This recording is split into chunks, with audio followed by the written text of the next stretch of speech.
To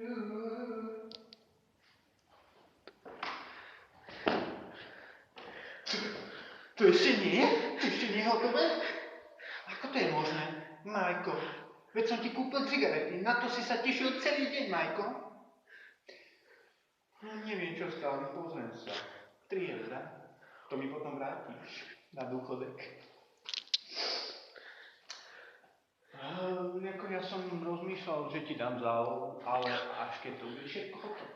Ešte si nič neurobil. Nepotešil si ma vôbec, moja duša nie je spokojná na mieste. Je fuč, je henta, preč. No už je to hotové.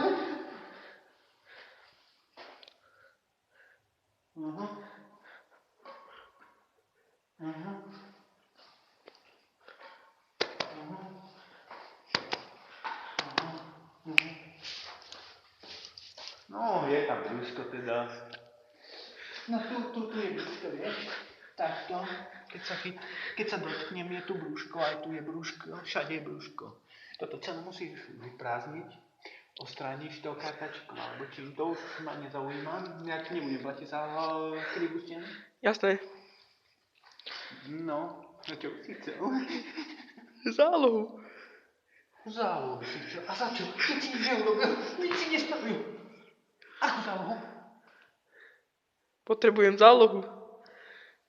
Koľko? Koľko? 100 €. A ty nemôžeš na zálohu, he?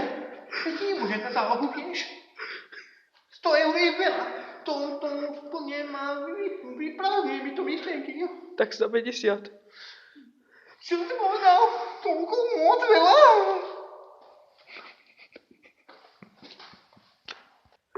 No čo, dáte mi aspoň tých 50 €? No dobre.